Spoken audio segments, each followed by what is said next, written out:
Halo teman-teman hebat. Wah, senang sekali ketemu lagi. Hari ini kita punya cerita yang spesial banget loh. Sebuah cerita tentang keajaiban yang ada di dalam diri kita masing-masing. Udah siap dengerin? Oke, ayo kita mulai petualangannya. Coba tebak deh, kamu punya rumah ajaib loh. Kira-kira rumahnya ada di mana ya? Apa di atas awan? Atau mungkin tersembunyi di dalam hutan? Bukan, rumah itu jauh lebih dekat dari yang kamu kira. Tara, ini dia rumah ajaibnya. Tubuh kita ini loh, rumah kita sendiri. Dan rumah ini super sibuk setiap hari. Ada kegiatan makan minum, lari-larian, ketawa-ketiwi. Wah, rame banget kan? Nah, waktu bulan puasa, kita kasih rumah ini waktu buat istirahat sebentar. Kita berhenti makan dan minum dulu, biar kita bisa bersih-bersih dari bagian dalam rumahnya. Pertama-tama, kenapa sih kita puasa? Nah, puasa itu cara kita kasih hadiah yang paling istimewa untuk Allah. Hadiah apa ya kira-kira? Gini deh, sama loh kayak waktu ayah atau bunda minta tolong sesuatu. Kita pasti langsung bantu kan? Itu karena kita sayang sama mereka. Nah, puasa itu cara kita bilang, aku sayang Allah. Kita mendengarkan apa yang Allah minta dari kita. Nah, ini dia nih. Ini adalah bisikan rahasia dari hati kita waktu kita lagi puasa. Hati kita seolah-olah bilang langsung ke Allah, aku sayang engkau dan aku mendengarkanmu. Keren banget kan? Terus, ada lagi loh hebatnya puasa. Puasa itu juga bisa bikin kita jadi lebih sayang sama teman-teman. Loh, kok bisa ya? Yuk kita cari tahu bareng-bareng. Pernah nggak perutnya tiba-tiba bunyi kerucuk, kerucuk? Pasti pernah kan? Nah, itu tandanya perut kita lagi lapar, lagi minta diisi makanan. Dan ternyata merasakan ini tuh penting sekali loh. Waktu kita puasa, kan perut kita jadi kosong. Nah, saat itulah kita jadi ngerti banget. Oh, begini ya rasanya kalau lapar.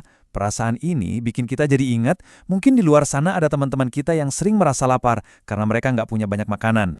Jadi rasa lapar itu ternyata bukan cuma bikin perut keroncongan, tapi juga bisa bikin hati kita tumbuh. Hati kita jadi lebih besar, lebih lembut, dan jadi pengen banget berbagi sama orang lain. Hebat ya! Mau coba jadi pahlawan berbagi? Caranya gampang banget. Nanti pas buka puasa, coba dilakuin ini. Waktu kamu ambil satu kue buat kamu, jangan lupa ambil satu lagi buat temenmu. Atau buat kakak dan adik juga boleh. Berbagi itu seru loh. Oke, sekarang bagian penting lainnya. Puasa itu bukan cuma soal nggak makan dan minum, tapi juga waktunya kita beres-beres kamar perasaan di dalam hati kita. Ingat kan tadi tubuh kita tuh kayak rumah. Nah, di dalam rumah kita ada hati kita. Waktu puasa, kita nggak cuma istirahatin perut, tapi kita juga bersih-bersih hati kita dari hal-hal yang kotor atau berantakan. Sama aja kayak kita buang sampah dari kamar biar bersih, waktu puasa kita juga belajar buat membuang kebiasaan yang nggak baik. Kita belajar buat coba nggak marah-marah, nggak bilang kata-kata yang bikin teman sedih, dan selalu bilang yang jujur. Biar hati kita jadi bersih dan bersinar. Dan ini dia, bagian yang paling ditunggu-tunggu. Kalau kita sudah melakukan semua itu, kita akan berubah jadi seorang pahlawan hati.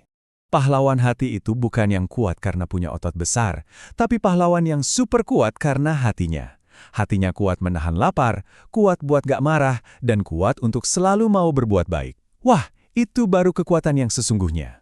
Jadi, setiap kali kamu berhasil menahan lapar dan haus seharian, setiap kali kamu memilih untuk sabar daripada marah, itu artinya kamu lagi latihan jadi pahlawan sejati. Kamu lagi menunjukkan betapa kuatnya hatimu. Jadi, teman-teman, ingat selalu ya, puasa itu bikin kita jadi versi terbaik dari diri kita. Kamu itu kuat, kamu itu baik hati, dan yang paling penting, kamu adalah seorang pahlawan. Teruslah menjadi pahlawan hati yang hebat ya. Sampai ketemu lagi di cerita kita selanjutnya.